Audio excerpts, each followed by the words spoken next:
We're talking about the Commander cards most worth buying for the month of April. I'm your host, Joe Cherries. I'm your host, Beezy, and that makes us the Nitpicking Nerds. We love doing our taxes. It's our favorite thing in the whole wide world, and if you would like to help us do that indirectly, you can go to Patreon, support the channel with your direct dollars, and then it just helps us do taxes. It's like the most boring part of being a human adult. But if you help us do it, it'll just make the channel so much better. Literally, everyone's got to pay their taxes. Nitpicking Nerds, taxes have come due. We pay risk study tax too. We pay our risk study taxes, and we pay our U.S. and New York State taxes. What was that first thing? What? The Rosh Hashanah? What's this? We pay the Rosh Hashanah? We pay the risk study taxes. Alec T pays the Rosh Hashanah, and we appreciate you so much. Alec T. What did you say? Alec T. You said it. I think you said it as one. You tried to do the thing that I did. It didn't work. No, you said I'm gonna let us know whose correction was better. The good thing is I get to watch the video and I will get to know. No, so let us know in the comments whose correction was better. Mine. All right. We are sponsored by Cool Stuff Inc. Channel, literally sponsored by, powered by, all that good stuff. Cool Stuff Inc. is an amazing place to buy your sealed product, your magic accessories, and all of your magic singles. In fact, new update to this series, we're using Cool Stuff Inc.'s pricing. So get excited about that. All these cards you can go get off of Cool Stuff Inc. They'll all be shipped together. If you buy every single one of these cards, they will come in one single package. In fact, when you buy them, why don't you get some Dragon Shields to put them in? Because you know what? Dragon Shields have the best sleeves in the multiverse. Good sleeves. They're literally amazing on every single one of the Nitpicking Nerds decks. We're going to tell you to use them over and over and over again. I've tried every other sleeve. I constantly see people trying to get me to use new sleeves. Hey, here's this brand new sleeve. It's really good. And it's like, I tried. I'm like, no, it's just not that good. And that's how it always goes every single time. I'm like, and then know what I do? I use Dragon Shield again because they're the best sleeves in the multiverse. Good sleeves. The other sleeves, they're baby sleeves. I might as well put my cards in a diaper. I don't need to do that. And if you're thinking, Cherries, what's one thing you missed about the Cool Stuff link? I would say if you use the code NERDS at checkout, you save 5%. Yes, it is very true. Cool Stuff Inc. Pop back up again. Boop. NERDS. Now it's here. Use NERDS. Use the code NERDS at checkout. All capital letters. Get 5% off and support you and us. But that wasn't even my final form because we have an even more further sponsor. It's IntoTheAM. We're wearing their shirts right now, and you've probably seen me in the same shirt for like 3 days in a row because we're just recording all these at once, and that's why I'm sick the entire time. IntoTheAM is an apparel company that makes amazing t-shirts and tank tops. That's right. You want to go suns out, guns out? How about you get the Squid Barrel tank top? Come on now. Are you kidding me? Suns out, guns out now with IntoTheAM style. Wow. And I think they even offer the bleeding mixtape style. And there's an alternative style I'm not sure if you are familiar with, Cherries. Is there any other versions of the mixtape that's bleeding? Yeah, it's actually the gay bleeding mixtape because look at that rainbow blood.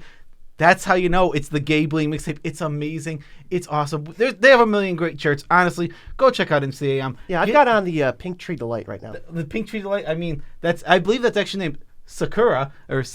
No, I'm pretty sure that was right. Yeah, but I'm just saying that's a magic word.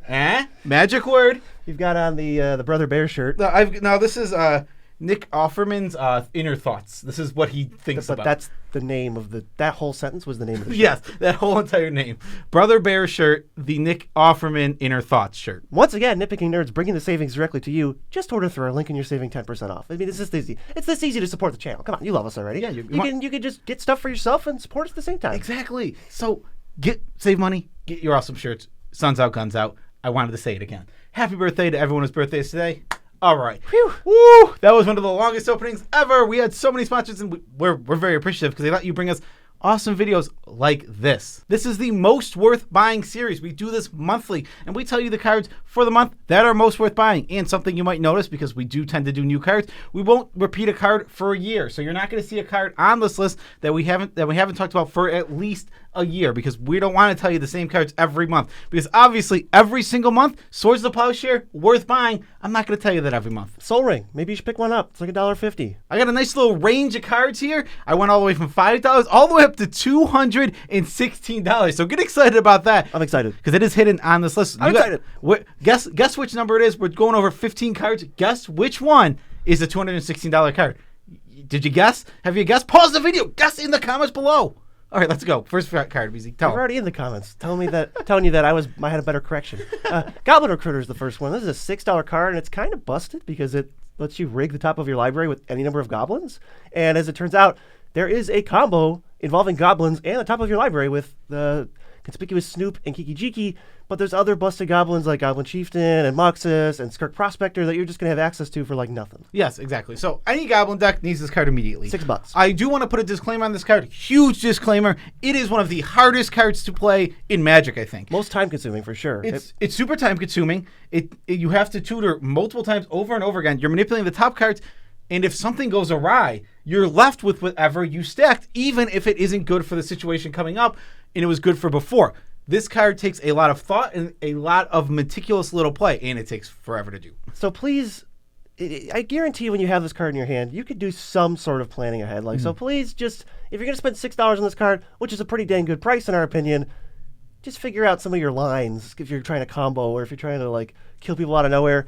You have to know what you're doing or this card's going to make you look like a buffoon. This card is actually, it is a one-card combo, I believe. If you know the combos and you know how to set up the top of your deck, this is a one-card combo as long as you can get your Snoop haste. That's what's important. You get your Snoop haste, you can go off that same turn, the turn right after you played this. All right, next card we have here, Grand Crescendo, currently $9. X white white, make X1/1 tokens, and all your creatures gain indestructible to that. This card is versatile. This card is awesome. You can just cast it for white, white, give your team indestructible. That's already a great little thing to be able to do. Combine that with the fact that this is now one of the best token makers in the format. Boom, you've got a great $9 card. You should have introduced the card like this. But other than that, I completely agree with you. Yes, because I should have crescendoed. Yes. You're right. So if you have a tokens list and you're looking to go wide, you should just be playing this. Like almost every single white tokens deck, this is a super staple of that archetype. It takes Secure the Waste, throws a pip on there, and then says, well, now it's basically an MDFC, which we can't get enough of. You're either protecting from a board wipe or creating creatures that makes people want to wipe you because now your forces are just overwhelming. This card does everything, really. Yeah, and on top of that, like you leave this up like to make a ton of creatures, okay?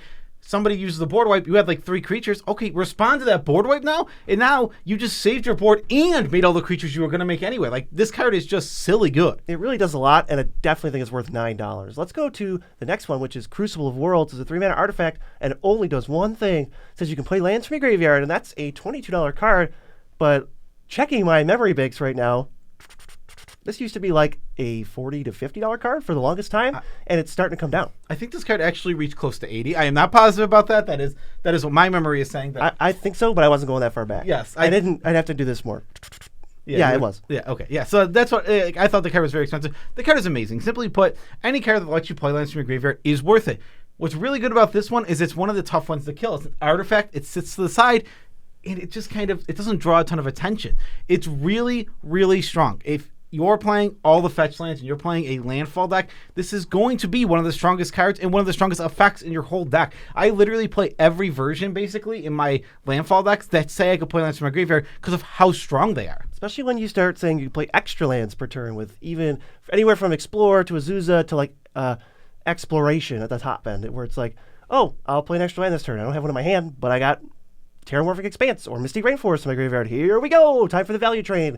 I'm going to get 4/4 Bailoffs and all that stuff. Yeah, it's incredibly strong. Landfall decks are where you're going to want this card. Pretty much an all-time low on the card? Question mark? It's probably been lower when it, like, during one of its reprints. Right when it got into the core set? Yeah, probably one of those reprints probably got it lower, but $22 is an exceptional price. Next, a card that was much higher when it was printed, and it's come down, and I'm glad to see it. Displacer Kitten, currently $10, 4 mana. Whenever you cast a non-creature spell, flicker a permanent you control. Oh. Okay. All right. I mean, I think it's non-land, but still. Yeah, I mean, this card's absurd. This card is just so good. It combos with a ham sandwich. It is a huge combo piece that is incredibly strong. And on top of that, you can put this into any single one of your flicker decks. All right, now you're just going off. Even if you only have, like, let's say you're playing Esper Flicker. Like, you're playing an Esper Flicker deck, you got an Amanatu deck. You might not even have that many non-creatures. Doesn't matter. All your mana rocks are triggering this too. Yeah, any type of like Eternal Witness, and you get things like Ghostly Flicker, and you just start to go, oh, like you guys are just dead. Like you should have killed this Displacer Kitten. And I think this card's so good that a lot of people haven't been playing it, just like for Rule 0 stuff, but it's still an amazing card. If you're in a meta that can handle a gigantic threat like this, it's totally worth $10. Yeah, but I think this could be played really in any meta because honestly, you don't have to play the combos with it, right? It can just be a very strong card in your deck. Like, well, I think you might have to try not to. Really? Well, you think it's depending on what the combos are? Yeah. Interesting. Yeah, that is also an interesting thing. I never thought that the card might be so silly with combos that it would be hard to avoid the combos. That is something that happens with a lot of very strong cards. All right, let's move on to the next one. This is Agent of Treachery. This card's absurd. It's really lame, but in a good way that makes me go, that's a good card. 7 mana, 2/3, enters the battlefield, take control of target permanent. That's all it does. This card is, it's hilarious to me how good this card is. Not even all it does. That was just a straight lie. That's true. It's not all it does. This card is $8, and all it does is all that. And if you control 3 things you don't own, you draw 3 cards, you're in step. This card is stupid. I remember the first time we saw this card, I was like, it looks good. I would try it. And then, like, we started playing against it. It's like, nope, it's the least fun card to play against in any Flicker deck. It's absolutely backbreaking. There's no way to stop, other than you dying and taking your physical piece of cardboard back, there's no way to stop this thing from taking your card.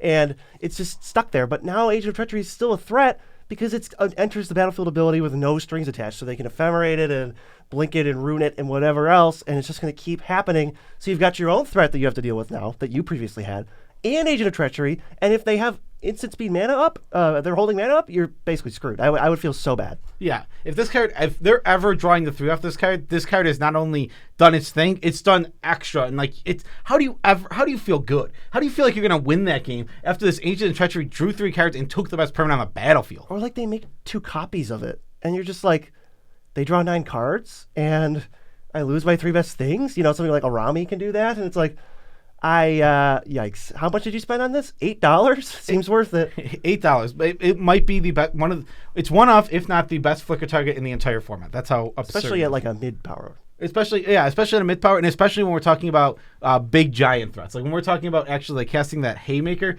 this might be the best Haymaker for a Flicker deck. I'd say Agent of Treachery is so good that you would probably often look to search for it. So if you don't like that happening, you can play Opposition Agent, which is $17, and says you control players while they're searching their library, and instead of them finding something for themselves, you take the same thing that they could have found, and you exile it for your own use later. Yeah, so Opposition Agent is a card that's gone up, and 17 is not the lowest price it's been. I'm not going to pretend like we're getting you in on the ground floor here. That's not what's happening. I keep becoming more and more aware that in the high-power games of Commander, this is a staple. This is a staple of CEDH. This is a staple of the high-powered 8 and 9 games. And because it is that staple, it is worth that $17. This card is a blowout when you cast it.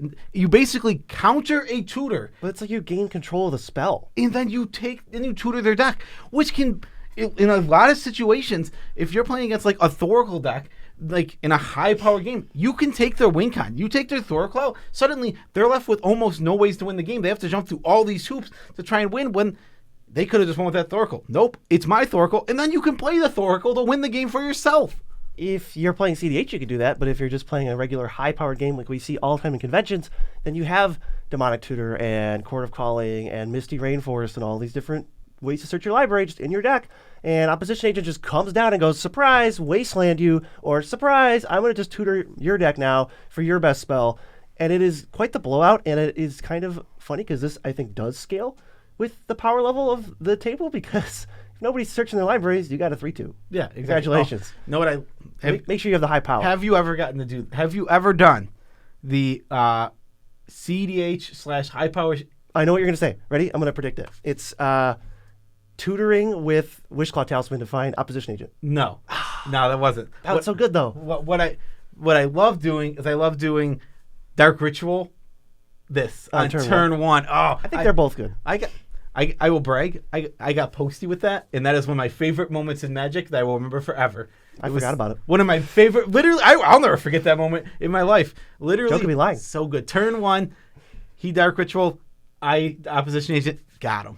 Wow, he cast Dark Ritual. No, and then you responded with Demonic Tutor. I'm just trying to write this down. He cast Demonic Tutor, and I Dark Ritual in Opposition Agent. That's what happens. Let's talk about another card that we think is very much worth buying, not necessarily as a speculation, as we always say, but in general for Commander Power. It's Glacial Chasm. This is a $5 card, but you just can't take damage, and it requires you to sacrifice lands, and you're going to have to be able to sacrifice it and recur it or figure out some way around the downside. But so to me, this falls in the same category as combos in the sense that if your table's not all on the same page for like Rule 0 type of stuff, if your deck has Glacial Chasm, sometimes your opponent just literally cannot beat you. Yeah, this card is backbreaking. It destroys me. I'm not going to pretend to like this card because playing against it, I find to be one of the biggest headaches because lands are incredibly hard to interact with, right? Generally, yeah. Well, like, it's why I feel that is not that fun of a card, though one of the best cards in the format. Glacial Chasm is the same way. It's a type that is hard to interact with, so you end up in these positions where it's like, I could kill everybody easily. But I can't because I can't kill you through the Glacial Chasm. Often, you don't kill the other players either because you need them to help you beat Glacial Chasm. Yeah, we, in our play group, our immediate play group, we kind of strayed away from combos and tutors and fast mana and stuff, so our decks mostly went through combat, and you don't see any of us playing this card because it almost kind of feels like a weird, like, little zigzag where it's like, haha, it's like, that's not what we meant, though. We're trying to, like, have the most fun. So it's not the most fun card in the world, but it's a nice little metagame call, especially if you're doing, like, if you're like in mid arms race, this will really get people. Yeah. Or if people don't care, right? Because this is a card that plenty of people are fine with this. This comes down to personal preference. Because Glacial Chasm, it can be a frustrating card to me, but if you sit down on the table and it doesn't bug you at all, it's one of the coolest cards you love seeing every time, then your table should play it. Like, and it's $5, so this seems like a small price to pay. The card's absurd. The card is actually in combat metas ridiculously good. All you need at a Crucible world, you're in. You win. Get your No Mercies out. Try to figure out how to make this card work. Yeah, all right. Moving on. We have Song of the Dryads, currently $15. Not a cheap card, but an absurdly strong removal spell. It turns whatever it enchants into a forest. So what you're enchanting mostly, and what really makes this card good, because 3 mana sorcery speed removal, not the strongest, we're going to hit commanders and lock their commander on the battlefield as a land, which we just mentioned is hard to remove. We're going to demoralize them, actually, is what we're going to do. Your deck's built around your commander. Generally, you want it to play the whole time. If anyone tells you otherwise, I don't know what format they're playing. But this is a way to just shut it down. Their entire deck is on hold for the most part, and they're going to have to figure out a way to sacrifice a land or destroy an artifact or enchantment, which is more difficult depending on what kind of colors you're playing against. And sometimes they just can't do it, and they fall way too far behind. Yeah, exactly. This one actually falls off as you go into higher power and CDH because commanders start mattering less. Like commander? Yeah, it's like I'm playing Timna and Crown. Well, I don't care about either of these. They actually don't matter. Another big deck is like Rograk Silas, where they just never cast Silas, and they cast Rograk because he costs 0. Yeah, it's like, okay. Yeah, exactly. It's like, so you're not going to stop those commanders from doing that. Like, but in the mid power again, you're going to turn off commanders, and this is backbreaking. Like, I built an Elegant deck and had this happen. It was just like, I lose. It's like, now I just can scry. Instead of scrying to draw, I scry. Right, Marin of Clan, no, nothing. She's a forest. You don't get anything back. Your experience doesn't matter. All right, moving on. What do we have next? It's a big spaghetti monster. It is Emrakul the Promised End, sitting at $50. But before you go, whoa, I would never buy a $50 card, I'm going to read it to you. It's a 13 mana, 13/13 that costs 1 less for each card type among card types in your graveyard. So it can cost all the way down to 5, and I believe 4 with the upcoming battle type being added. But it has a cast trigger that says you control target opponent during their next turn. They get a turn to take after that that's their own, and has flying and trample and protection from instants. This is one of the, like, to me, most fun Magic cards to play that has ever been printed, but it is abysmally backbreaking for your opponent, whoever you choose. There's a really good chance they lose the game. So this card pulls its weight of $50 because it's going to take somebody out of the game. If you make every decision optimally for you, which is suboptimal for them, they're done. Yeah, and that's just a fact. That is the way that this goes. Emrakul the Promised End is absurd, and I think it actually might be the best Eldrazi Titan to play because its cost can be reduced by so much so easily. It's more castable. Yeah, exactly. It's more castable where all the Eldrazi are very good. Don't get me wrong. Like the Ulamog at 11, Ulamog at 10, Kozilek at 10 and 12. 10 and 10. 10 and 10. Kozilek at 10 and 10. They're all absurdly strong to cast. You're not going to play out of the game. They're completely gone. You just absolutely destroyed them. And then you have a 13/13 flyer that's a threat. 13 is a lot of damage for a flying trampler. Yeah, usually we don't care about how big something is, but it's got evasion and trample. So it does add up. It is something that needs to be addressed. But in reality, you might think this card is like not. If you haven't played against it, you might not be as worried or think it is worth $50. But I can't tell you the number of games I've just completely stolen. There's a shuffle scuffle out there. You can go watch it. My opponents are at 200, and I have no cards in hand, and I top deck a tutor, find Emrakul, and I win the game because somebody else can win the game. So, like, if anyone else is capable of winning, they win for you. You win the game. Emrakul Promise End, actually dumb. I think the only people who don't know how strong this card is haven't played against it haven't played against, Mindslaver? Mindslaver. You haven't played against Mindslaver. You haven't played against this. If you haven't played against the effect, I could see not respecting it. But once you have, you will immediately respect it. Quick shout out. One of the nastiest things you could do with Emrakul is to have somebody's commander change zones and then make the decision for them that you will not put it back in the command zone, like exile or into their library or into the graveyard even. And that pretty much sucks for them. And the other common play is to draw a bunch of cards, discard down to 7, which just so happens to be all lands. Yes, or the opposite, where you just play other cards. You don't need to draw. All right, kill my own thing, attack into nothing, block.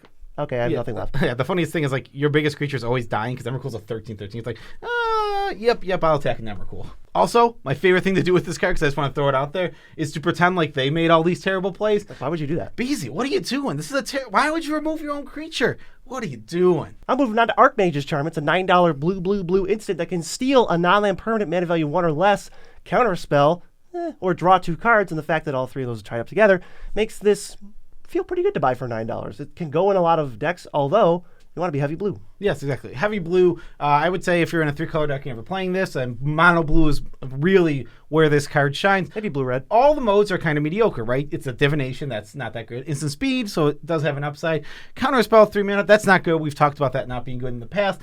In Steal Something, which is actually kind of a good rate. High variance, but it could be amazing. Yeah, exactly. And we're playing in a format where almost every deck, if not literally every deck you play against, has Soul Ring in it. This card is absurd. Stealing a Soul Ring is a 4-mana turnaround on a player. That is, like, actually dumb to think about. Yeah, why counter it when you can just steal it? So this card has a lot of varying modes. It does a lot of different things. It's really never dead. It's one of those spells you can hold up and cast. You will cast it no matter what happens. And that feels pretty good because if you're holding up cancel or like wash away or something, it's just not going to work out as well or as smoothly for you. Yeah, exactly. This is guaranteed. You're guaranteed to be able to use this. Like, we're a big fan of these type of counter spells. We talk about Mystic Confluence, where it's like the backup is drawing cards. I'll pay some premium for that. It's so huge. It makes a big difference because the weakness of holding up a counter spell is you might not find something to counter and waste mana. That will not and cannot happen with a card like this. Yeah, I think if you're not quite up to the budget of like playing Mana Drain, this is a really good one. Yeah, I mean, I just like this card a lot. This is also a card that maybe I have some bias toward because I think it's so cool and strong. And there's also the promo version, really expensive. It's like $50 with the Fairy's Wand on it. It's cool too. Okay, next is a card that is quite possibly not banned because it doesn't force you to immediately win the game. It's Tooth and Nail. It's $20 and it's 5 green and entwines for 2. And the 2 modes you're choosing between or choosing both of is searching for 2 creatures and then putting 2 creatures from your hand into play. So this kind of just always wins the game. It's kind of a $20 9 mana I win the game button, which is a pretty efficient rate to just say the game's over now. And Mikaeus and Triskelion, Zealous Conscripts, Kiki Jiki, and there's just a million that I won't bother listing. Even like Avenger and Craterhoof is a pretty big deal. It just says you win the game, and if it doesn't, it says you have your 2 best things in play, which is always worth 9 mana. Yeah, exactly. This card is really, really silly. It's, like you said, it might as well read 9 mana win the game because it's almost impossible to stop or interact with when you get specific things. If you get your Protein Hulk, there's just Protein Hulk lines that just win. So if you get Protein Hulk in a sack outlet, you can just end the game. There actually is lines with Protein Hulk that are uninteractable. That's definitely one way to go about it. There's other ways, too, that you just can't stop. But either way, Tooth and Nail, once it resolves, they got some work to do to beat you because you are ahead, I promise. And $20, as far as win conditions go, $20 feels pretty cheap. It's for just a win button. It's not even like win condition, like, hey, I might win with this card. It's like, hey, It's like I will win unless. I will win unless something very specific happens. Because if no one has an interaction, you 100% win. And even if players have interaction, they better have the right interaction, like a counter spell. This is like the highest power, most worth buying we've ever done. What's up with the who chose these cards? I did. I chose these cards. I don't know why they're all high power, but that's just how it worked out. What's the next one? It probably isn't even high power. Yeah, well, it's actually pretty high power. It's actually natural order, and it's $14. 2 green. Sacrifice a green creature, get a green creature, put it directly on the battlefield. Oh, for 4 mana? That seems fair. For 4 mana. This card is obviously very, very good. And the main culprit, its partner in crime, as always, is Creator of Behemoth, a card we always say is worth buying because almost no matter what the price is, it's worth buying because it's so good. Yeah, this cheats mana in a way that almost no other card even can. Whatever the biggest thing in your deck is, whatever the whammy is, whatever knocks everybody else out, you can go get it for 4 mana. And if you have expendable bodies, like these wood elf type of creatures or Llanowar elves even, what is the cost to you? The cost is nothing. Yeah. It's like absurd. They have to answer whatever threat you get, or you're just going to win the game, or you're going to run them over. Natural Order has been good since the beginning of time, and it was a fairly expensive card, but the Strixhaven reprint really helped bring it down, and it's keeping it down. It's way cooler. It does look really cool, and it's super strong. This is not a low power card by any stretch of the imagination. It could kind of scale with your deck. If your best card is Gulta, then this is not a busted Magic card, but then maybe I'd recommend trying it out and seeing how you like it, because 14 is not unattainable. All right, this is the 13th card, so if you guys 13 in the comments, you win a cookie. It is virtual, not real at all. Go to cookieclicker.com and go get it. It has no nutritional value. It has no nutritional value whatsoever. Survival of the fittest, $216. Oh, is that it? But this is a reserve list card, which is a key to why it is worth buying. This card's not going to go down, or at least not much, because the reserve list is never going to be reprinted. That's the promise of Wizards of the Coast. And I know that the reserve list is taking a hit because people are worried that that's not true, but it seems to be true. We still haven't seen any reprints. This card is 1 in the green. Pay green, discard a creature, go into your deck and get any creature. So every creature you have is the best creature in your deck. Combine that with the fact that you can just like throw things into the graveyard to then reanimate them. With other creatures that reanimate them? Yeah.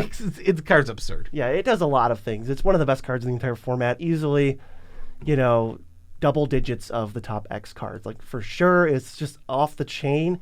And just the fact that it is reserve list and the number of survival fittest that exist that you can actually purchase is less than whatever the last time we talked about it on the channel was. It's way less because it just keeps going down. It will only ever be more scarce than it is right now. There can't be more of them, but there can't be more people selling them, right? Because that number is what will change the price more than anything. But like, this is a limited. The number that exists on the planet is the number that will ever exist. Yeah, since the last time we talked about it, at least one has probably been destroyed, meaning there's less now than there was before. Right. So the scarcity is just off the charts, and the collectability is off the charts, and just the nostalgia of it and everything else. And so there's like a Judge promo version of this that you can get expensive. For like over $1,000.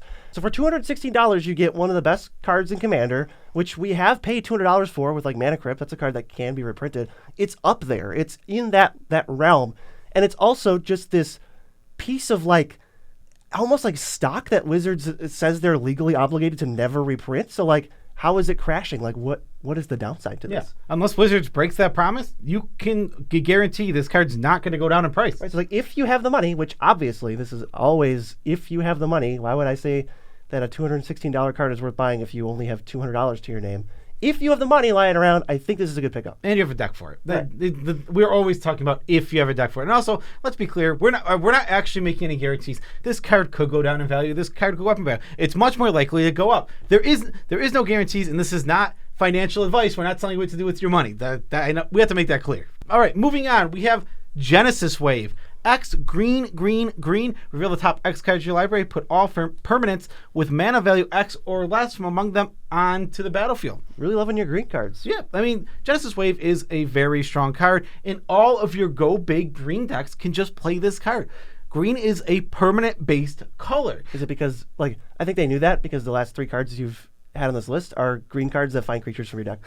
That's true. Yeah, wow, there is 4 green cards in a row. I put these in the random order, like I move them around, I try and shuffle them. So for 4 green cards... You can't handle true random. Yeah, true. This is true random, right? Because true random would say sometimes 4 green cards up in a row. It's a win con. This card is absolutely a win con. When you can do X for enough, like 15, 16, 17, you're just going to pull wins out of your butt. Yeah, you just have cards like Impact Tremors in your deck, and like Terror of the Peaks is another big one. Just Perforos, once you critical mass enough stuff, it doesn't even matter what it is, into play, the game just ends, which I respect. I don't want to have to sit here for 25 minutes to resolve the spell. If I can just look at these 20 cards I hit and go, you guys are dead unless you have some kind of like end the turn effect right now, that is something I value. And only $7 feels like a pretty good spot to pick it up. Yeah, I think the main key to this card is make sure you go big, because if you're playing a deck where it's like you're going to get to 9 mana at most, and the most you're going to be able to cast for is like 6, maybe 7, I wouldn't play this card. Like a 6 or 7 is still a pretty good thing, but I want that to be like the middle ground, because you want to make sure that your deck goes so big on mana that there are turns where you will cast this for like 15 plus. But also, I wouldn't really play this if I only have like 60 permanents in my deck. You really want like 80 permanents or 90 permanents, because obviously lands count in that. Yeah, you want a permanent base deck. Yeah, that's very, Don't play very 30 true. instants. Yeah, I mean it's pretty common to, like I said, in green you're playing permanent base decks. Only if you can somehow find ways to tutor creatures out of your deck. But there aren't really any of those. Yeah, there's none of those. All right, moving on. We have Mantle of the Ancients, $6 currently. Mantle of the Ancients says you enchant a creature, it gets a buff. But that doesn't really matter that much, because what we're going to do is we're going to return all of our auras and equipment from our graveyard to the battlefield. And if they're equipments, they attach to this. It's even better because it says any number. So I don't have to return Song of the Dryads and ruin my creature. I can just leave it there. Yeah, exactly. So Mantle of the Ancients is just a win con. And cards like Replenish are so much money, like, which basically do kind of the same thing. They're like, obviously they're like, this is worse than Replenish. But Replenish is $80. So Retether is a great card, and this is better than Retether, and you see that reflected in the price. Exactly. And like if your deck is based around those auras and shooting up one big creature, Mantle of the Ancients will just do it all again.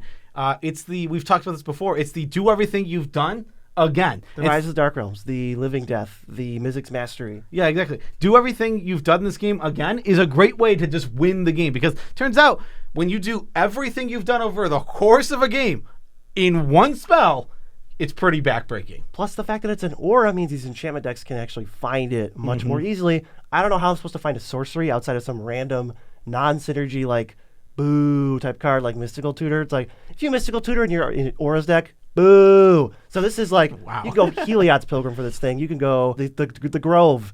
The Grove. What is the Grove name? It's green-white, and your other enchantments have Shroud, and it goes in tutors for 1 on top. Sterling Grove. Sterling Grove. You can Grove for it. Okay. So this is the video. So this is the most worth buying video, and we talked about 3 tutors and a tutor hater, and BZ's booing Mystical Tutor in it. Yeah, at the end, at the very end. That's great. What a great way to end this video. Check out our most worth buying from last month. Most of the prices are still going to apply. We'll dip the power level for you on this one. Yeah, exactly. Peace out, Tribe Scouts.